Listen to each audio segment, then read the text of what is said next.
How you doing, everybody? Welcome back. Hi, this is Dana from Masterland Investing. What I want to talk about today, I've been thinking about this, is actually titles of our business. As a land investor, I don't mind that title, but I've been thinking about this.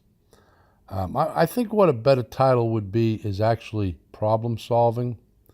That's basically the business we're in. And I think if you take that approach and you get to understand that term, problem solving, I think going forward when you're dealing with potential motivated sellers, dealing with potential motivated buyers, and you kind of get used to that term, problem solving, I think going forward will work out much better for everybody. I just want to kind of look at both sides of the spectrum on this. For instance, if you take that approach and you're dealing with a motivated seller and you're dealing with them one-on-one through a phone call, and I've said it earlier, if you ask the right questions, it helps you out a ton to know how to be creative and maybe come up with a solution. One thing I learned about years ago reading books, and I was inspired through this through my dad, was one thing he always preached to me is if you listen enough, have your head clear and your mind clear, and listen to the people's problems and figure out a way to solve the problem, that's where the money's at. So that being said, for instance, if you're dealing with a motivated seller and you get a phone call from, let's say, Mr. Jones, and you answer for, how you doing? This is Dana. How can I help you? That's Mr. Jones. You sent me a postcard or a letter in reference to possibly buying my land. Sure. Yeah. How can I help you, sir? Well, I've had this land a while, and I'm thinking about selling it. Well, since you said that, where's your property at? So he tells you where the property's at. And the first thing I typically ask him is, why are you selling the land? Why do you want to sell the land, sir? So he gives you an answer. Then you say, well, how long have you had the land? So what happens is, now you realize from a couple of questions, this particular seller is pretty motivated. They're tired of paying the taxes, for instance. They bought the property with good intent. They were eventually going to move to this particular area where you own the property. The plans were for him and his wife to maybe build on it, have a second home so the kids could come and hang out and visit on vacation. Well, as most of us, as we get older, we realize our plans change. And so now you have somebody on the phone that is not happy with the property anymore. Maybe his spouse died. Maybe the children decided they just don't want the property. It's not what they're interested in. They don't want to come to this particular area in vacation. As kids grow, their plans change like everybody's. So now you understand his circumstance, and he wants to sell the property. So now he's called you, and you're going to solve his problem. I preach loud and clear in all my lessons is not to get greedy. Don't try to get rich in every deal. Be fair. Treat people humanly, and try to have a little compassion. So I've mentioned to establish the value of a deal, and if you stick to the rule of thumb at 25% of the market value, for instance, you know the market value's $20,000 retail across the board on an average for that particular property, then you're in a pretty sound position to make an offer at $5,000. A lot of times they're interested, but if you've asked the questions, it may be a circumstance where they have a little problem. They need something else resolved, or maybe they need a little bit more money, or maybe they need to close in a quicker period of time because they've already spent the money on the land that they don't have. What I've learned from experience is I've always liked to, with my particular customers that call me one-on-one, is to make sure I have the time, either if I call them back or I answer the call within 3 rings, that when I do answer, wherever I may be, that I can step away from whatever situation I am in and give them a minute to actually ask the questions, give them the deserved one-on-one, pay attention to what they're talking about, and keep an open mind and try to be creative. So when I say that, from my experience, it's lent itself to many more opportunities. Many times, because I've done it with that approach, I often haven't made the deal on the phone the first time, but I typically leave it with a potential customer that, listen, I'm sorry I couldn't solve your problem today, but, if you would, please keep my card or my letter that I sent you. I'd probably be interested for a while as long as the market is the way it is. I'm glad. It was nice to speak with you. I enjoyed the conversation. If there's anything I can do for you, if you have any questions, My time is always free. Feel free to give me a buzz. If I don't answer, leave a message. I'll always get back to you. So, for instance, I do make the deal. Now, I've just solved a person's problem. I had a little wiggle room because I already established what the value of the deal was. I already understand in my mind, I have a good moral compass. I'm not trying to get rich on them. I know there's a little bit of margin for profit. There's plenty of wiggle room there. So oftentimes I'll make the adjustment and I'll come up a tad, or I'll come up with some type of creative answer to resolve their problem to try to make the deal happen, because you're going to end up spending decent money to try to get every call that you can. And when any call that comes in, the conversion is pretty high as far as the return on investment. So you want to make those calls convert. Now, on the other hand, now you've closed the deal, for instance, with this guy. Now you have a couple on the other side a couple of circumstances. Maybe one, they live out of state. They're planning to come to where your property is. They don't have a lot of money. They found your property through a particular listing on the web, through Zillow, maybe through a realtor, however you decided to market. Maybe there's a multitude of ways you're marketing it, and they found it through one of them. They call you, and you ask them where they're from. You build up a little bit of rapport real quick, introduce yourself, and find out that they're looking for a property just like the one you're selling. You have your property listed at $20,000. It's worth about $22,000, $23,000 is the average retail, for instance. And they don't have $22,000, $23,000. But because you were patient, you asked the right questions, you found out, and you built up a little bit of trust in a short time with them, that they have maybe $15,000 that they could afford cash because they're not loaded, but they have a dream. And now you realize that you need to solve another problem. So the reason I'm teaching this lesson is because I've taught the lesson about being creative, and this is just another example of actually the title of problem solving, and it goes back to that same thing. It's kind of a mindset thing. So now they say to you they only have $15,000, but they love your property. You had your property listed at, for instance, 22, I think I said. There's a couple of ways to approach that, because every deal I want to make it happen. It's not from greed as much as I honestly take it personal that I want to try to help the person out as far as if he's a buyer or she's a buyer or she's a seller or he's a seller. I like to make the deals happen, and I like at the end of the day when the conversation's over that I feel like I solved a problem, I made a little money, and I'm moving on to the next deal. So I've had it in the past where that happened. The person wanted my property, didn't have quite enough money. So you get creative. I might say something like, listen, I can work with you on the 15. Would you be interested in taking a second? And what do you mean a second? Well, actually, what I'll do is it's going to be a first mortgage. I shouldn't even have said a second. But I'll structure it where you buy the property at 15. The sale price might be 20. I'll wiggle a little bit for you. I mean, I want to work with you. So instead of 22, I'll come down to 20 for you. And I'll create a note that'll be for $5,000. So you're going to get the deal at 20. You only have to put up 15. We'll set up a deed for you, so we won't record it, but it'll be a contract for deed for the balance. Be $5,000. And what type of money can you afford per month? I know you said you're retired, your wife is retired, so you kind of want a fixed income, but you have a dream. And I'll listen to them. And they might say, could you do 100 a month? Well, typically, if I'm positioned right, I got wiggle room on that end too. I mean, I'm going to get some profit. I'm going to get some cream off the top on the sale in the first place because I bought it at maybe $5 or $6 grand. I'm at maybe 65 if I bought it at 6 with all my cost up front. So I got plenty of wiggle room. So I'm always the one that'll say, yeah, I have no problem with that. We can set up at five maybe 100 a month on the 5,000. And how do you want to do as far as the payment schedule? You want to do it for 3 years? You want to do it for 5 years? A small note like that, I won't usually go any more than 5 years. And then the same thing, my typical contract for deed, I usually structure them at 12%. But depends on the person, depends on the rapport. I'm flexible. I mean, a lot of people might say that I'm a little too generous, but what I've learned from experience is it's a numbers game. I remember a time I was doing big volume. I think 1 month, we did, myself and my partner one time, I think we did 300 and something transactions in 1 month.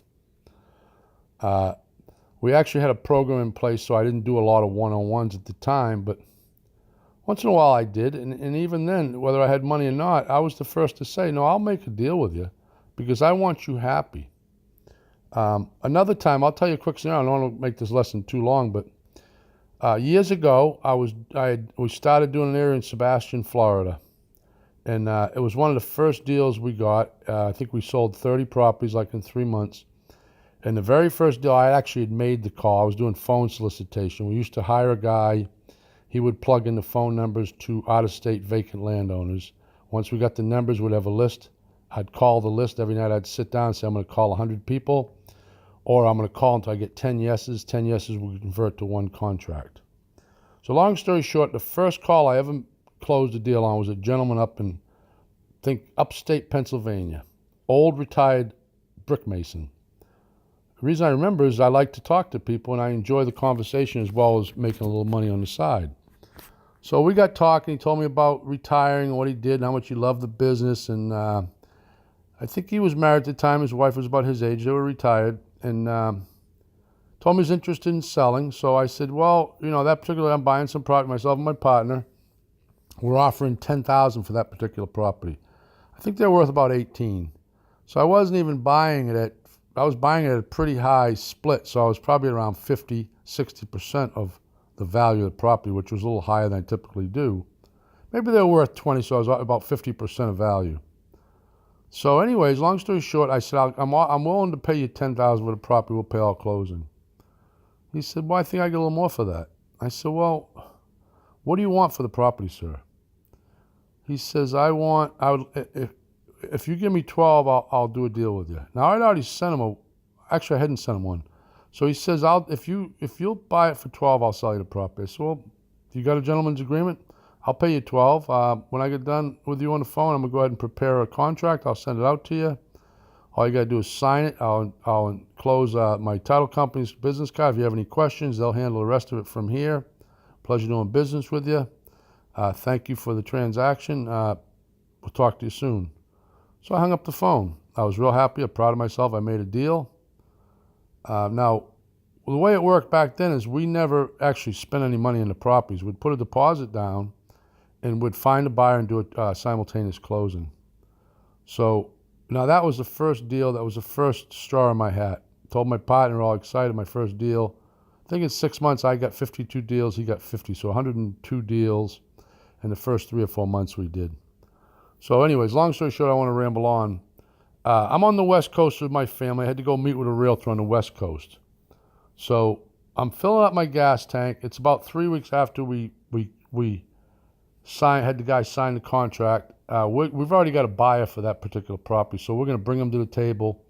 We're going to close with this retired mason. We're going to have somebody else buy the property. We'll take the cream off the top. I think at the time we had it sold at $22,000 as I recall. So I was paying him 12. We had it sold for 22, so there was some costs that were going to occur on both ends. We're paying for all the closing on both sides. So I'm filling up the gas tank. I get a phone call. I said, "Hello, this is Dana. Can I help you?" He said, "Yeah, this is Phil. You remember me?" And he sounded a little upset. I said, "Phil." He goes, "Yeah, you remember me. I'm the retired mason. You sent me a contract I signed for $12,000. I said, "Yeah, how you doing, sir? How you been?" He wasn't too receptive. He said, "I'm very upset." I said, "Upset? Why are you upset?" He goes, "Well, it's been on my mind for a couple of weeks, and I haven't been able to sleep, and I know it's not your problem, but I feel like you took me for a ride." I said, "Excuse me, sir?" He goes, "You know that when I hung up with you, after I signed the contract, I got a little inquisitive. I actually called around. I spoke to some realtors in your area where you bought my property, and I found that my property is worth more than what I thought it was." I said, "Yes, so?" He said, "Well, I just feel like you misled me and you weren't the man of your word and you took me for a ride." So I said, "Do you remember the conversation, sir?" He says, "Yeah, I do." I said, "Do you remember what I offered you?" He says, "Yeah, 10 grand. I said, "Remember what you said?" He said, "Yeah, I said, if you give me 12, I'll sell it." And what did I say? I said, "No problem, sir. I can do that." "Did I send you a contract?" He said, "Yes." I said, "Okay, so I gave you what you wanted." He says, "Yeah, but I feel like it's worth almost 20 now." And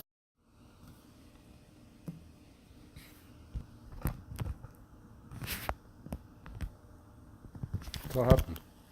A decision basically alone. I don't really care what my partner thinks, because if he's got a problem with it, I'll give him the split that I'm going to give up. So I said, "Well, what would make you happy?" He says, "Well, I know I'm bound. I can't get out of it. Shame on me. I should have known better. I've been around a long time in this world, and I should have known better. But I'm really upset that I feel like you just took me for a ride and you're not a man of your word. I said, well, what do you want for the property, sir? He goes, well, if you'd give me 15, it would really make me happy and I'd be able to sleep at night and I wouldn't be so disgruntled about this whole transaction. I said, well, you got a deal. When I said you got a deal, it sounded like he was going to choke. He said, are you serious? I said, yeah, I have no problem giving you 15, sir. He goes, what do you mean? I said, what I'm going to do, as soon as I hang up the phone, I give you my word, I'm going to call my real estate attorney's office, which is my title company. I'll let his paralegal know before it's too late to put a line through that, and I'll verify that to change that number to 15,000. I'm going to have her overnight one of my contracts. I'll get it signed when I get back to the office. We'll overnight you another contract to sign for 15, and if that makes you happy, I'll do that for you. Well, that little adjustment of $3,000, that guy thought I was Santa Claus. It wasn't a big deal to me. We sold the property in another week at $22,000. We probably split $5,000, maybe. I'm guesstimating off the top of my head. It's been a while. So myself and my partner each made about $2,000 plus. I had no problem with that. We didn't make quite as much. We gave up another $1,500 a piece maybe on the deal. No sweat to me. I slept well. I think we did quite a bit of volume in that 3 months. I think we split up a little over $250,000 in 3 months doing deals at that particular time. And what I'm saying is basically is if you take the approach that you're a problem solver, you're not in the business to get rich on every deal, that everybody you deal with is human, everybody's life changes, circumstances change, and you get professional at this like I preach. Learn every lesson I want to teach you. Start at A, go through Z. If you don't understand it, go back. Learn the 4 phases, learn the value of the deal, learn how to build a team. Don't try to do it all yourself, because through life you'll realize if you're smart enough and you want to admit your faults, you'll realize that you can't do anything alone. Sometimes you got to give the credit to your partner for a lot of things in your life, your children, your business partners, people on the street, that stranger that helped you out when you ran out of gas, so on and so on. I preach that because I live by that, and the older I get, the more I try to live by that, because what goes around comes around. But that's just an example of trying to take the approach of not a real estate investor as much as a problem solver. And if you take that approach with customers, whether it's on the buy end or the sell end, and you're not in a position that you're totally automated, you have a phone service that you don't really deal direct, you don't want to deal with the customers. I mean, I teach a little different. I'm old school. I think that I've said it before, the one-on-one's important to me.